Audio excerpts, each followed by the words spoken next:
Tell you, not a fucking crowd of them, at least like 100 kids run past us to Dave's Hot Chicken. This shop is actually really small, like it's just on the corner. It's not massive. They all sprint. They're literally bombarding the security, everyone just trying to literally bash into the door. We're like, what the actual fuck is going on? That's not gonna get you chicken. That isn't gonna get you chicken.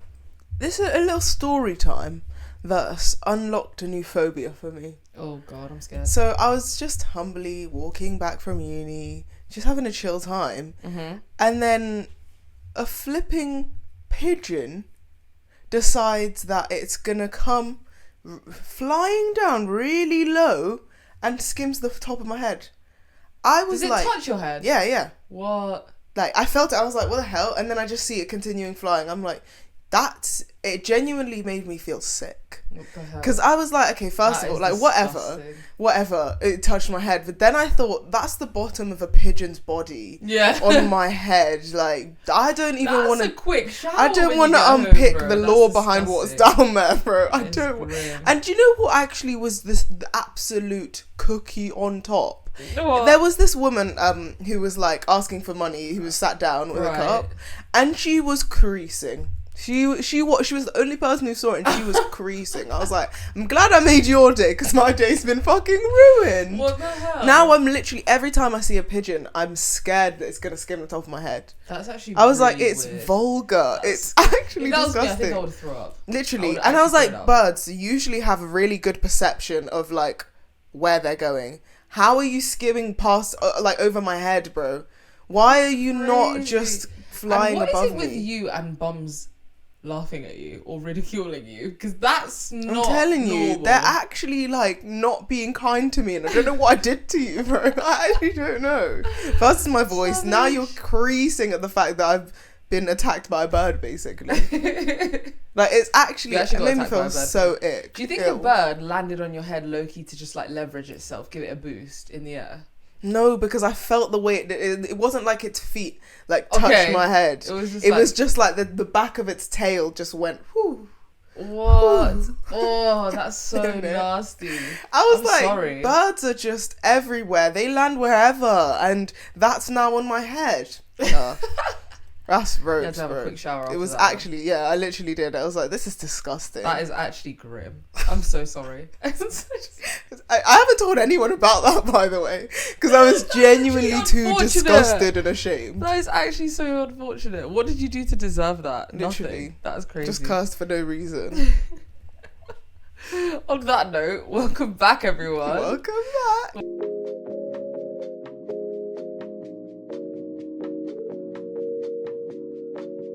Welcome back to the Same But Diff podcast. I'm Cecilia. I'm Mary B. And this is the podcast where we educate yet entertain. We motivate yet make jokes. And we brighten your day. This was a great way to brighten your day so far. Yeah. Oh, you're probably giggling like that woman. You're actually probably creasing. Not the bird stroking your scalp for no apparent reason. I so disgusting. That is disgusting. Wow. Okay, well, I'm going to change the tone slightly, because the Grammys are coming up. The Grammys are coming up and I'm excited. And I wanted to get your opinion on a couple of the the groups, just a few that are important for coming up next week / this week, I think. So one of the first ones is the Grammy nominees for the Record of the Year. And there's quite a few that I'm like, I don't even know the song, which is just... It's not great. It's just not. But so the single tracks are Bad Bunny, DTMF, which funnily enough features one of my songs of the week. It is a banger. Sabrina Carpenter, Man-Child. Don't actually recognise the song. I don't know the song. Which is crazy. Sorry to any Sabrina Carpenter Is that a song? Are you... Wait, I don't know. Wait, so these are songs, not... Yeah. Okay, Because Doechii, Anxiety is the third one. Then Billie Eilish, Wildflower. That song's so old now. I don't really know. I was about to say, is that a Record of the Year worthy? Like, isn't that like 2 years ago, surely? Like, it feels like an old song. Lady Gaga, Abracadabra. I actually don't know that song. Sorry to all the gays who probably love that song. Kendrick Lamar and SZA, Luther. That also feels like a really old song. Yeah. That doesn't feel like 2025 to me. And then Chaperone, The Subway, don't know know it. that song. Rose and Bruno Mars, APT, also don't know it. Don't know. So we don't actually know that many of these songs at all. No, but that's really alarming to me considering you're winning a Grammy. Am I really out of the loop, or are these songs or is it, not that to popular? be fair, I feel like I don't know that many songs like by name. Maybe True. I've heard them. True, but then... Did you listen to them and think, I'd have never heard this? Yeah. Well, I've listened to Chapel Roan's song, the Bruno Mars APT song, and I was like, this is just like pop, nothing like really that special to me. And also, I just never saw those songs around. Like, I actually didn't see them going viral or anything. So I was a bit surprised. But out of that list, who do you reckon you'd want to win? I might need to hear the list again. I think Doechie's up for the win with that one. Yeah. Yeah, I reckon she won't win though. I don't think she'll win. I don't but think she'll win. Think that would almost be worthy. I really want Bad Bunny to win. Oh yes, of course you do. I want Bad Bunny to win. I really like the song Wildflower though. That's like actually one of my favourites on that album. When it comes to who will win, I reckon it will be her for that song. I think it deserves it, to be honest. Yeah, I think it's won several it's hit several like milestones, like 1 billion streams, blah blah blah blah blah. So I wouldn't be surprised, and we love a bit of Billie Eilish around here. We do. So that's a valid one. So album of the year. Let's see these nominees. I think you know. Tyler the Creator. Yeah. Chromacopia. Yeah. We're both locking in. Yeah. That's the best. I think that has to win. So let me read out the Grammy nominees for album of the year. Are Bad Bunny, his album. I don't know how to say it. Lady Gaga, Mayhem. Kendrick Lamar, GNX. Sabrina Carpenter, Man's Best Friend, Justin Bieber, Not Swag, Pusha T, etc. Let God Sort Him Out, Leon Thomas, Mutt, and Tyler the Creator, Chromacopia. I'll be so honest. I didn't know Justin Bieber was still pushing out tunes. He did release an album. It was know. like there was a couple songs that people, do you remember Yukon? Oh yeah. Yeah, that was from his latest album. just he's just so far not in my mind anymore. Same. I think the problem with him is that he's really being recognised in the media for the wrong things. Yeah. So low-key... I'm standing on business. Yeah. It's not clacking to you. What an icon. Yeah, what an icon. Yeah. What an LA boy. Sabrina Carpenter, I don't even know if she should be in that Same. list. But then again, I maybe I haven't given her enough of a chance. But I think there was a lot of backlash about her album cover, no? I don't remember. Because I don't know if it's this one or another one, but it just was like a lot of people were saying that she claims that she's trying to like uplift women and empower women, but a lot of people argued that her album cover was very diminishing because it was like her hair being dragged by a man stood up and you couldn't even see the man's face. It was just her. Like, oh really? Yeah. And or something like that. I don't remember specifically what it was, but it was just like, this just does not look empowering. Even the title, Man's Best Friend, is a bit weird. weird. It definitely is that one actually now that I think about it. Yeah. I mean, I haven't actually listened to the songs, but Neither. I mean, all of her songs are about relationships, so I don't know how she like advocates for women with those lyrics. Maybe I need to give it more of a listen, but I agree. I'm not a Sabrina Carpenter stan, but I do respect those who are, so please don't get angry at me. Really? And then... yeah, some of those I just don't even know. I think Leon Thomas's album, Mutt, is a strong contender. I agree. It just is a beautiful album, and it's an amazing song. If he doesn't win Album of the Year, he should maybe win, like, New Artist or something. I agree. But then... he's not technically a new artist at all. He's not. He's been doing music since Victorious, bro. But I feel like he deserves it because of the years he's put into it. Because, I mean, he has only, like, come to shine recently. So I guess that's what they define by new artist. But exactly. I'm really disappointed that Olivia Dean's album isn't on here. I know I always say this. Of course you are. But at the same time, it means that Tyler, the Creator, should really be the only winner of this. I can't fathom that he could, like, the idea that he's not. Yeah.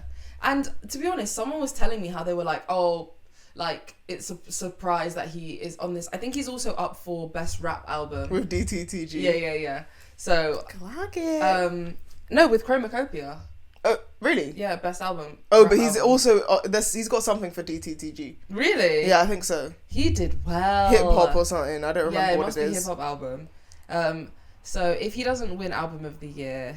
I hope he wins maybe Rap Album of the Year. Oh yeah, okay, fine. Maybe that's what it will be. But he needs to win at least one Grammy. Otherwise, I'm not having it if he's not. I'm actually gonna crash out. Because he deserves it. The work he's put in for the past year. It's just he deserves no one's that. really people don't appreciate that no one's really making music that sounds like his music at all. Yeah.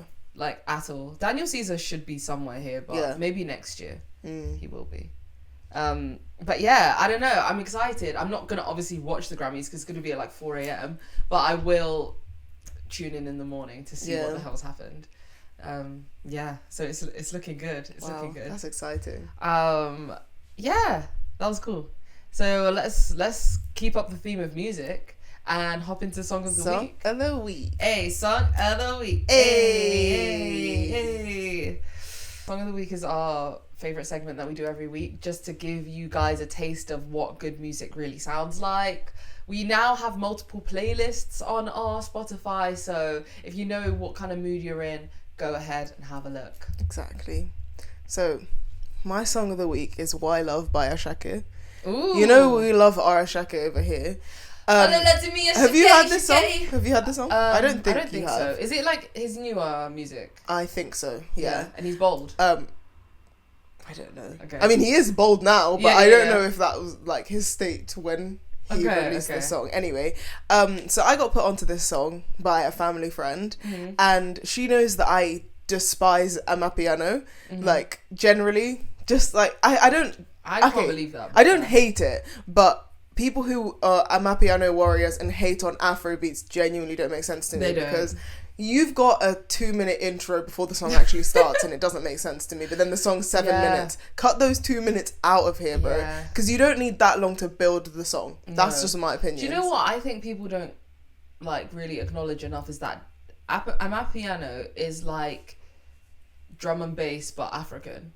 It's basically drum and bass but African, because it's like there's just beats, there's beats, and then there's a beat drop. and then a tiny bit of singing here and there, maybe. Yeah, depending obviously on the artist and stuff, but like it really is just oons music, but for black people. I feel like it's good for dancing, like when people are good at dancing. Yeah. I'm not, so I can't even really dance to it. Yeah.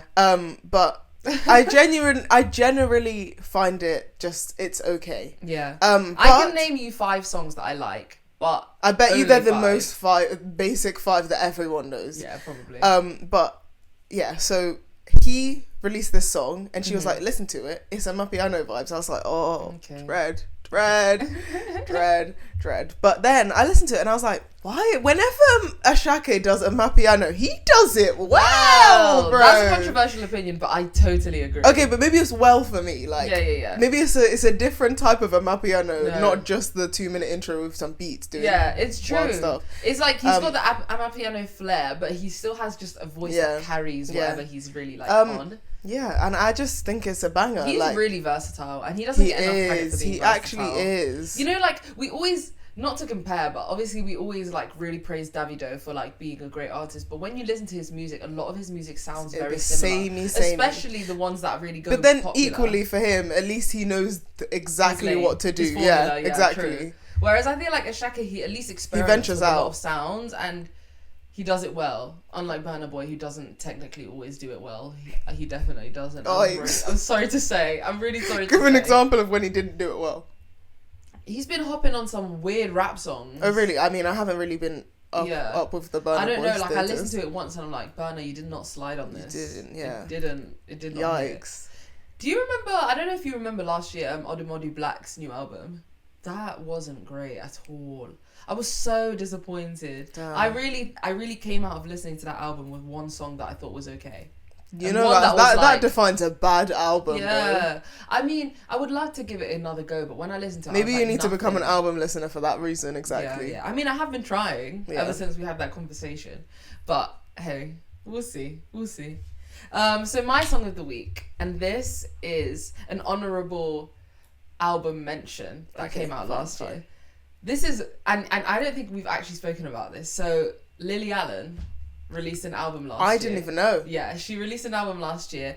I think it's called My How Ex-Lover old is Lily Allen? She's quite old. Because I'm like, wait a minute, she's been releasing albums for years. But like, I think she took like quite a long break. So you know how she was married to the Stranger Things sheriff guy?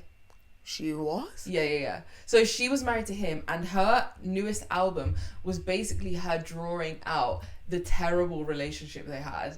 And from start to finish, now that is an album I listened to from start to finish, and I was like, wow, he put her through it. Like, it's crazy. This is Hopper from Stranger Things or whatever his name is. Yeah, like the old guy with the long beard. Oh wait, no, I'm on long beard. Anyway, yeah, I'll look it up. I guess. I can put a picture here as well. And so the song is Pussy Palace that I really like, but the album itself is really good because it narrates, like, from the beginning how, so she moved to America with him, obviously her husband, and then she had to come back to the UK to do some, like, Broadway stuff, like other type of work, and then he basically started being a bit distant, being a bit weird, and being like, we need to have this relationship open, basically, which was like, she didn't ever really want to do it, but he was like, it's good and we need to, basically, and she didn't want to make him unhappy, so she did.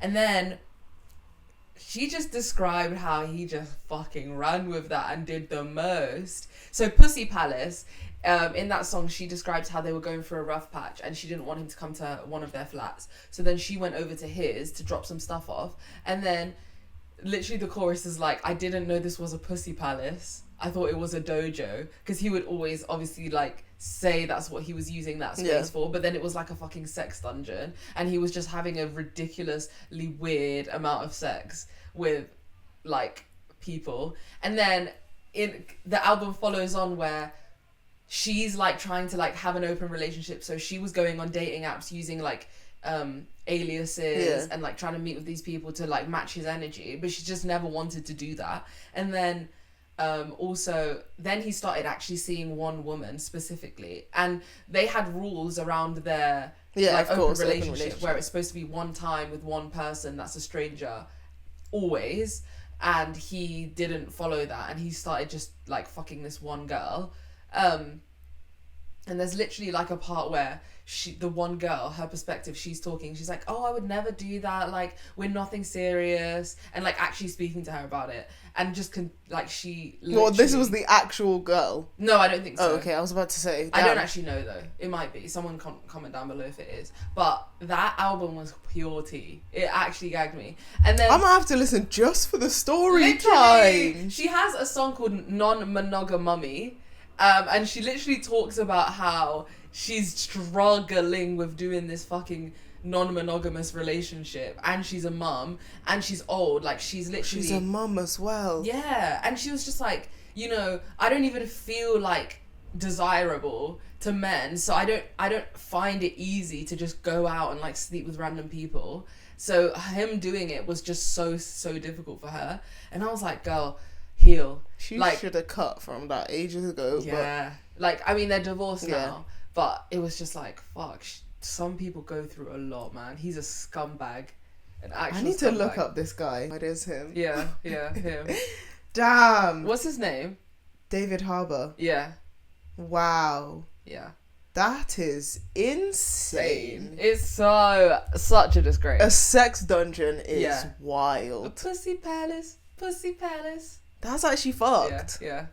Everyone listens to that song. It's actually really interesting. But the thing is, I also question, like, do you not feel any shame, embarrassment? Like, you're actually happily just putting your wife in this position where you're going around and sleeping about, like, no one's ever seen. Yeah. And it's just crazy because he's a fucking fiend for sex, right? And she was just trying to make him happy, trying to be open-minded. And the amount of women that probably are like that, and then they're actually miserable, you know?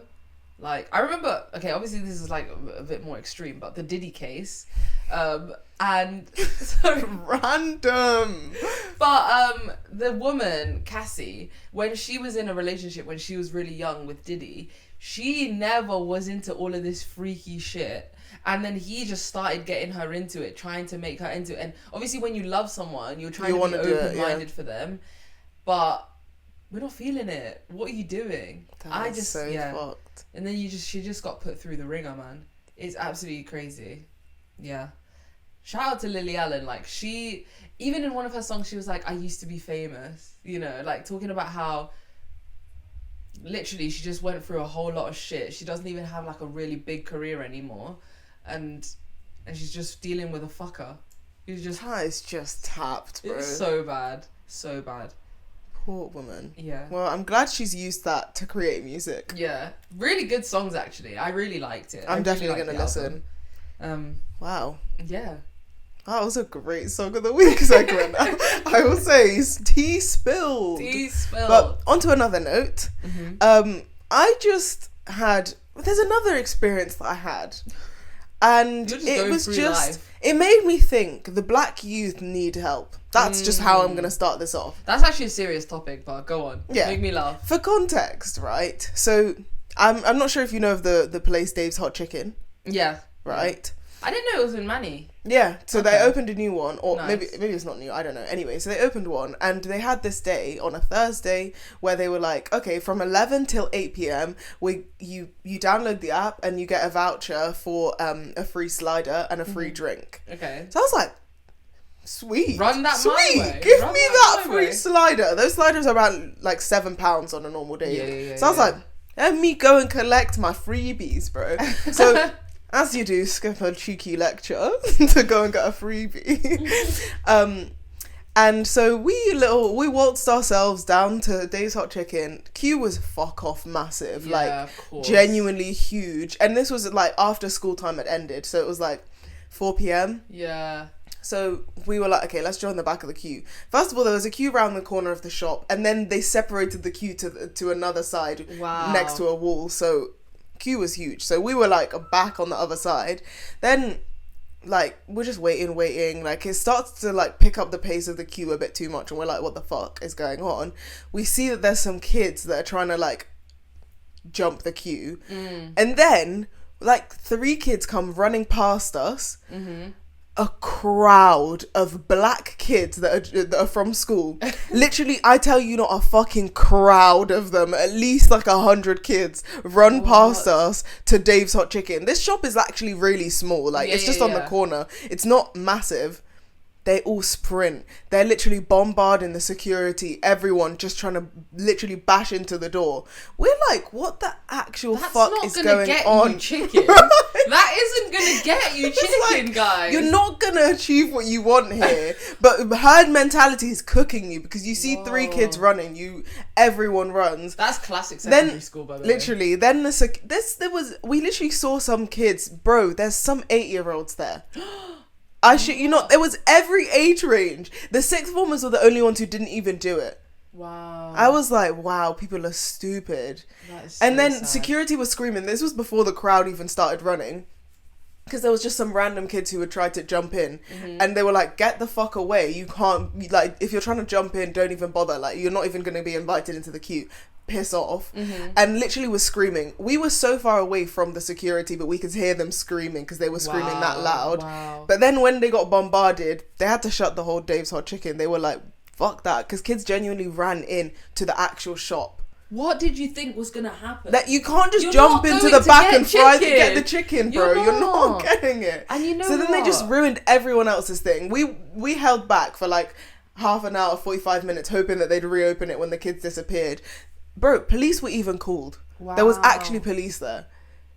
They didn't end up reopening it, for context. And we looked this up after. People started uploading TikToks of, like, it was a horrible crowd. Yeah. And then apparently, because they did this in different locations of Dave's Hot Chicken as well, and apparently the same sort of thing was happening all over the country. And it's just so sad in many ways. One of the first things that's popped into my head is, we already have a stereotype as black people. This is what I was literally saying in the queue. I was like, they're not beating no allegations of this one. And it's just like, people like that ruin it for everyone, because now every time someone sees a black school kid, they're just going to be like, well, that's a fucking hooligan. That's a fucking idiot, you know? And then on top of that, I just don't understand what they actually thought they were going to achieve. They didn't think. I saw this one 6th former black guy. He was like, look at the fucking demographic over there. There's 99% black kids over there. What are they doing? He was like, they're actually hooligans. Oh. I was just like, it's just so annoying, because it's like you're ruining everybody else's reputation. And as much as it shouldn't be a thing where, oh, black people create a reputation for other black people, that's just the world we live in. It is. And you have to be aware of that and make sure that you're not setting solidifying these stereotypes that people have about black people. Because it really just gets on my nerves. It does. It really grinds my gears when I hear of stuff like this, because I'm like, where does it actually start and where does it actually stop? Because you are doing what you think is cool and what you think is funny, and you maybe just finished school and decided to go and run and get Dave's Hot Chicken, why do you think you're gonna get it? Because you're literally passing 100 people who are clearly waiting in a line. You're such a fool. And it's so people like that will just ruin the experience, because now you didn't even get it. And I'd already been waiting in there for like 45 minutes, an hour. Yeah, like that's messed up. It's actually messed up. And it reminds me of another situation where it's the whole thing of like one person or a bunch of people being selfish and ruining it for everyone. So I was on the bus coming home. Like, let me know if I've told you this story, but I was on a bus coming home because I went to go shopping after work. And then I was on a bus and there was a closed bus stop, right? Because there was construction, mm-hmm. and there was a bunch of people waiting there, even though it clearly says that the bus stop is closed. Stupid. And then obviously the bus stopped because there was traffic. So then people were waiting for the bus stop driver to open the door, and he didn't, and then people were like getting angry, and they were like trying to be like let us on type shit.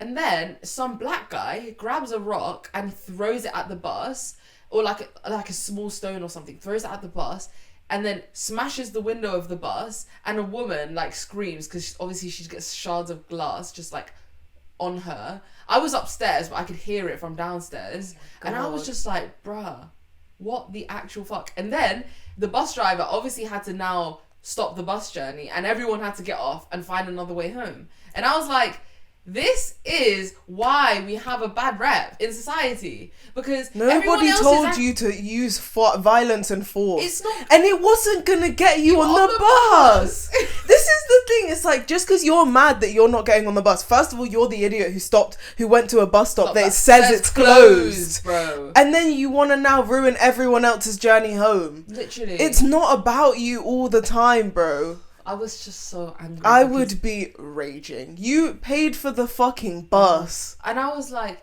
if we just took a step back as people sometimes and were like, how does this actually make us look? Maybe we wouldn't be doing such stupid fuckery, because you're the same person who gets angry when people who are racist start doing horrible racist things to you, but then you will be doing things that constitute behavior that people don't like, and then of course they're going to associate it with how you look, and that's not how it should be. No, but it's like, you can't always just say, oh, in an ideal world that's not how it should be, because the reality is the reality here. Exactly. They have that perception of you, so just don't perpetuate it. Literally, I just got so mad that day. I would be screaming. And it was like 8 already. Also, that poor woman who had the shards of glass thrown on her just because you're an idiot. How big was the stone?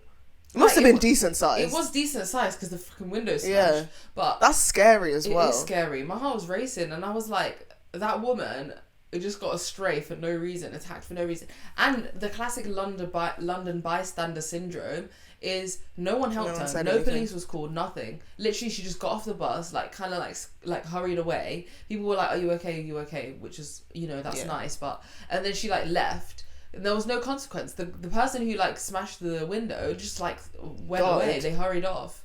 And I was like, you just did this one act of selfishness for what? Because neither you achieved anything, nor did anyone else. No. Wow. I don't like to talk politics stuff like that, but I think this is a really like important moment to just acknowledge that when you're acting, act in a way that's not just thinking about yourself. And if you're craving some fucking fried chicken, why don't you wait in a line? Because we all are, Why don't you go somewhere else if you're desperately dying for it, instead of trying to run and rush everyone else? Ugh, honestly, people just ruin it for everyone, man. Literally. Fuck them. Fuck you guys. 'em. Don't subscribe if that's the type of person you are, man. We don't want you around. You can still subscribe though. On a low key. Drop a like. Comment if that's you. But. Comment if you would. Comment if you were in the crowd at Dave's Hot Chicken. Facts, actually. Silly fool. Stay in school, man. Oh, okay. And now let's lighten the mood, because this is a segment I'm really excited for. So we were inspired recently by some family who had taken a personality test. So the 16 personality types test, to be specific. And we have now both done the personality test. And it's time for us to reveal and unpick who we are. And if it's accurate to who we are, which I think it is. I think it annoyingly is. Yeah, so I want to start by us trying to guess which personality we are. Because even though we're the same but diff, we don't have the same personality type, and I just know that for sure. And also, it's important to acknowledge that personality types change, because I have done this test before. I did it 7 years ago, and what I had before versus what I have now is different. So yeah, you guess who I am first, and then I'll guess who you are, and then we can reveal. Okay, so I initially narrowed it down to the green section, which is the diplomats. And then I was like, there's no way in hell you got introvert. If you got introvert now, I don't believe this test is real. I don't believe it. So then I narrowed it down to protagonist or campaigner. And I've decided to go with campaigner, which is ENFP. I don't know about A or T, whatever, the specifics. Because, so the description is enthusiastic, creative, and sociable free spirit who can always find a reason to smile. And I think that describes you perfectly. Whether that's you or not, I think it's accurate. Okay, cool. Fair enough. I will give my breakdown. So I knew you when I first read. So the purple section, which I can't remember what analysts. Analysts. So I saw analysts, and I was like, yeah, people who are smart, who think a lot of things through. And then I was like, I don't think you're an introvert. I'm not gonna lie, I don't think you're an introvert. I think that you have introverted tendencies, but I think that's just you being an observer person. So that's why I was like, you probably have an E. So then it's between commander and debater. And I feel like I first wanted to say debater because I feel like you do think things through and you like to question stuff. But then I was like, I think you're more of a leader type. So that's why I've decided to go for commander as my guess for you. Which is an ENTJ. I think you are probably more of the A than turbulent. I think you are an ENTJA, commander. Okay. Please reveal. I am, in fact, an ENTJ. I knew it! I really thought you were going to go with the other one because I was like, to be fair, I feel like both of them are pretty similar to what I would consider myself. Yeah. I just don't think that you're argumentative. No, definitely not. So that's why I was like, debater. I don't think that you would every time something's an issue, I don't think you'd be like, but what is it really? No, Yeah, I agree. Yeah. Go on. I am an... I really hope I'm right. If you're not introverted, right? No. Okay. No, good. You were close, but I am actually a protagonist. Oh, that's actually what I used to be. Really? Yeah. Supposedly. Well, I don't know. ENFJ. Maybe I faked the test. Yeah, I'm a protagonist. I don't know if that's common or not, but yeah, let's get into it. I'm an ENFJA. I think I was an A too. So I have my percentages. So let's go for percentage and explain what it is. So I'm 82% extroverted. What are you? 77% extroverted. Okay. And everybody knows extroversion and introversion. Extroversion is how you get energy from, and some people get more energy when they're alone, and those are introverts, and people who get energy from sort of other people are extroverts. So yeah, I'm strongly extroverted. I feel like yours are all kind of strong. Yeah, they are. Actually, so are mine. Yeah, I think I'm very No. certain. Intuitive, what are you? I'm 67% intuitive. Wow, I'm 81%. Yeah. What does intuitive mean? Okay, so the description. Okay, mine says you're likely very imaginative and open-minded, focusing on hidden meanings and distant possibilities. Yeah. I would say that's accurate because I feel like you're a lot more than I am. Yeah. Hidden possibilities. What does that even mean?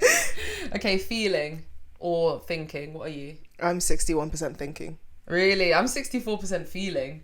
So what does thinking say? Thinking says you likely focus on objectivity and rationality, putting effectiveness above social harmony.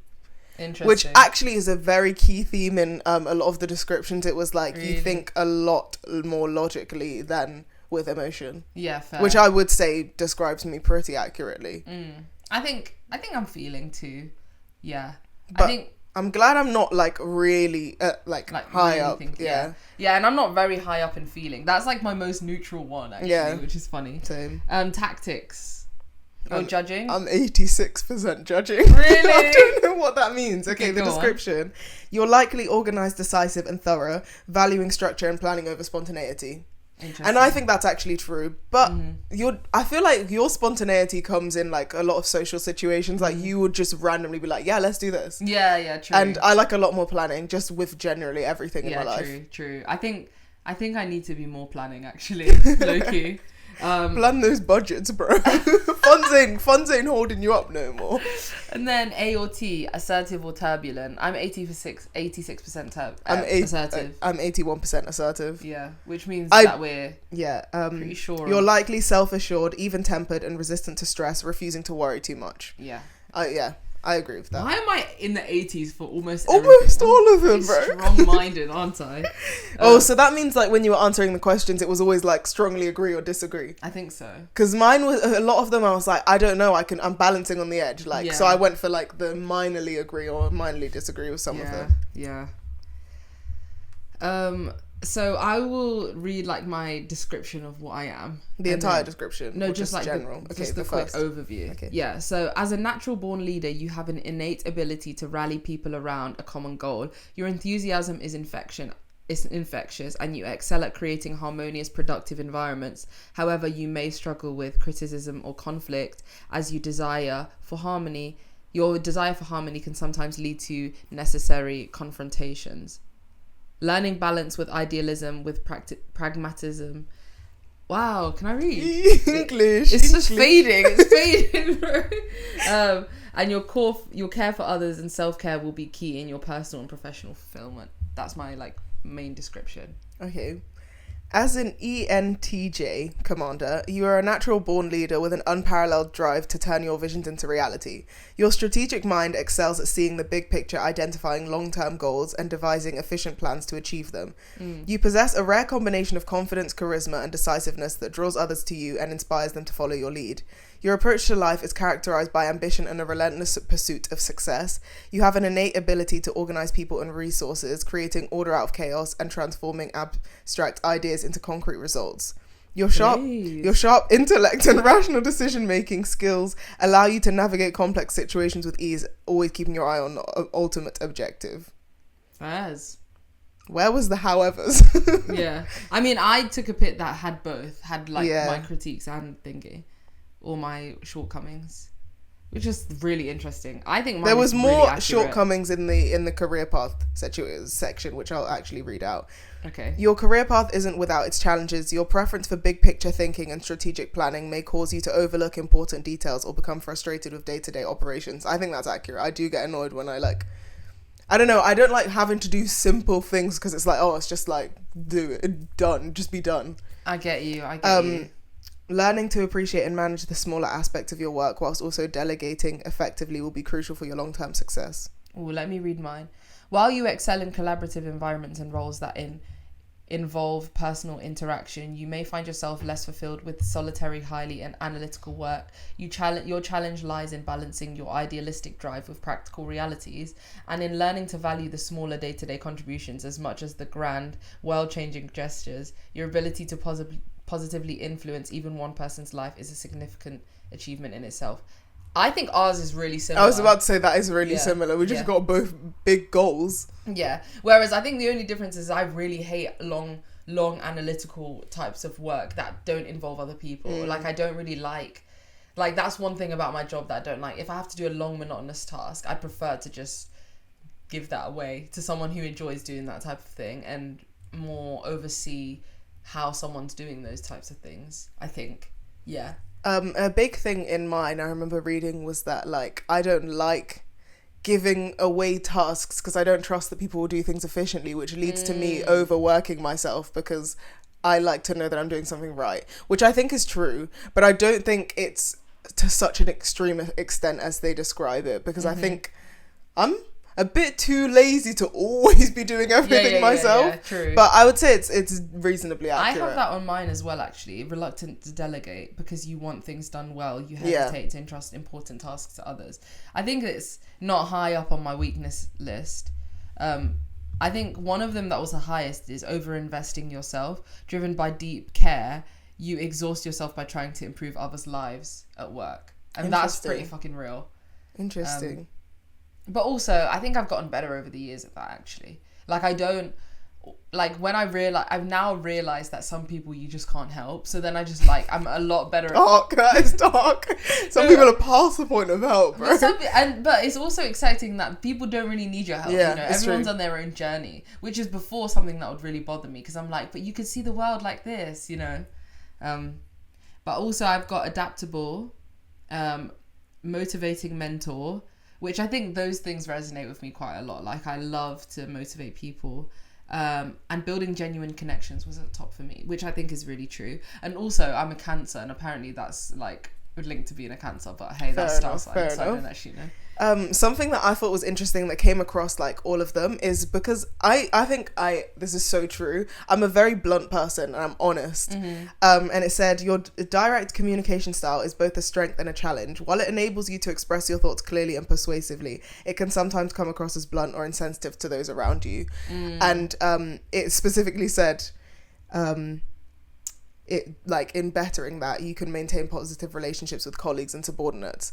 And I don't think this is necessarily that accurate to me anymore. Like I do agree that I am very blunt and sometimes it's insensitive, but I think that's something that I've been working on and have worked on a lot, because I know that a lot of people are not as in like chill as I am when it comes to being blunt, because I'm blunt, I accept when people are like honest and blunt towards me. But I know that other people are not the same, so you kind of have to work around that a bit more. I think there was some interesting stuff in relationships about mine as well. Mine was a bit like people pleasery, but having like realistic expectations. It says when it comes to relationships, I'm great at creating emotional openness, so people always open up to me, which I have found to be true. Like, I don't really have a lot of small talk with people once I've spoken to them for a while, so people do find it easy to open up to me, or so I've heard anyway, which is a really nice thing to hear. Dedication to harmony, so not really liking conflict, which I think I've actually changed a bit from that, because sometimes I'm like, now conflict is necessary. It doesn't have to be like rude or bad, but it can just be like, let's actually discuss it, you know, rather than hiding away from it. But also in a group setting, I would never do that, because I just can't. It would be one-on-one. That's too much. So then again, it was like cultivating and encouraging growth in people and cultivating trust. And then some of the weaknesses was more about me struggling to disappoint others, and then suppressing my own needs because of other people's needs. And then expectations of reciprocity, which is something I thought I actually did struggle with before, because before I used to be like, you know, why is no one as nice as me to me? That's in a way crazy. Like, there was definitely times, I certain friends where I'm like, wow, I really feel like I've poured into you as a friend, and you're not doing the same back. But I've definitely learned to overcome that for sure. And also discomfort with boundaries. You struggle to set clear limits even when others demand strain your emotional resources, which I think is interesting. So for my relationships, it says, in your relationships, whether romantic, familial or friendships, your direct and honest approach creates a foundation of trust and clarity. You value loyalty and commitment, and when you find someone who meets your high standards, you're willing to invest fully in the relationship. Interesting. That's so interesting, and I think that would be accurate, because yet I've not met a soul. True. And then a weakness, it said, in my relationships is avoiding emotional reflection. You often focus solely on logical solutions when facing personal obstacles, overlooking how your emotions influence your decisions, which I think is something that's true, which is also something that I'm very much aware of and trying to work on, because I do think very logically and everything, and whenever I'm upset, like we've spoken about this, like I always just think about the logical solution rather than thinking like about how I feel about situations. I mean, I do obviously take it into account to some extent, but I definitely think a lot more like, okay, let's just solve it. Let's just get it done. I think it's really interesting that wasn't in any of mine. Like, in any of the descriptions of mine, it wasn't about like my self-reflection stuff or my high standards. Clearly that's interesting to me, because Clearly my standards are not high It enough. also then said unrealistically high standards, but that's for myself, not about a partner. Yeah. I'm not changing those. We've already discussed that. Pluck it. And then have you got anything else, or can we just jump to the celebrities? Let's just jump to celebrities. Because I think those are quite funny. Yeah. So I'll just rattle off all of mine. Yeah. So mine, I picked 3: Steve Jobs, Gordon Ramsay, and Malcolm X.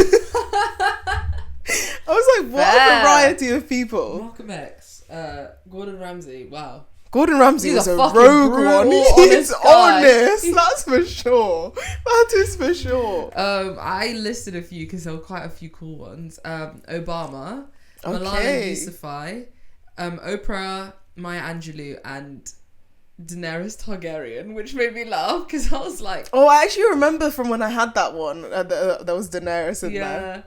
That's funny. I think I also had Whoopi Goldberg, which was just a random and interesting one. And Roosevelt. Oh yeah, I was like, fair, cool. I was like, I got a little bit of activists in mind, like Obama, Malala Yousafzai is an activist, Maya Angelou is an activist, Oprah Winfrey, she's an advocate and an activist. People are really like a lot of it was telling me that I should work in non-for-profit and like charity stuff, and that really is actually so accurate to a lot of the things I've done outside of my career, like loads of charity work and stuff. Loads. Who might say, you know what I mean? Mine doesn't tell me anything about my work because they're just random people. Some are actors, some flipping Gordon Ramsay, bro. Steve Jobs. I feel like they're like high achievers though. Yeah. Like get shit done. Perfectionist people. Almost. Yeah. I think I do definitely lack some of that as well. Perfectionism. But that's really interesting. But then that in a lot of them, I think took it as a negative, and like unrealistic high standards. Like you're not always going to be perfect with things. Yeah.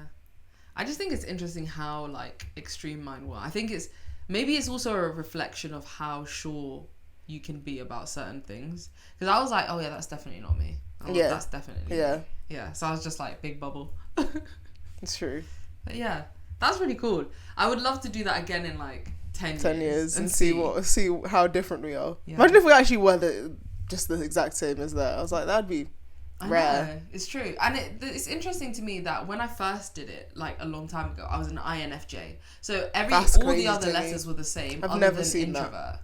You know? But that's the thing, because I was never an introvert with family. Yeah. But in like real world, I was much more introverted. So that's really cool. The only thing that changed for me was the thinker versus feeler. Really? I think a lot more than I feel now. Ah, I see. Let us know what you are in the comments. It'd be really interesting to see the kind of people who like our content and what personality types you have. All personality types are welcome. You know? Of course. So that wraps it up for today, actually. It does. So I've been Cecilia, an ENFJ. I've been Mary, an ENTJ. ENTJ. That's cool. If you liked our podcast, please subscribe, like, comment, share, turn on the notification bell, follow us on Spotify, TikTok, Instagram, and share it with your friends. Give us a good rating and stick around for more episodes every week. You know? Yeah. Thank you, guys. Thank you. Bye. See ya.